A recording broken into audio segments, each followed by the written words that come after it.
నమస్కారం. నా పేరు శ్రీరామ్ శర్మ. క్యాట్రాక్ట్ ఆపరేషన్ అయిన తర్వాత పేషెంట్కి కంట్లో ఇన్ఫెక్షన్ డెవలప్ అయింది. దీనికి పూర్తిగా బాధ్యత కారణము డాక్టర్ మెడికల్ నెగ్లిజెన్సే అని, అందుకు సదరు డాక్టరు 3.5 లక్షల రూపాయలు నష్టపరిహారం చెల్లించాలని తీర్పునిచ్చింది గౌరవ Supreme Court. Justice Vikram Nath, justice P B Varale కలిసిన డివిజన్ బెంచ్ ఈ తీర్పు ఇవ్వడం జరిగింది.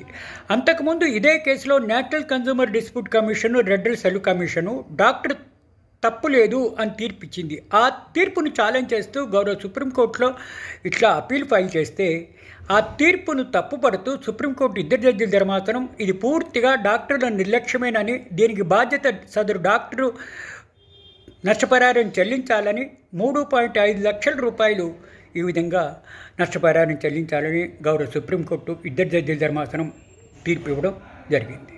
Thank you.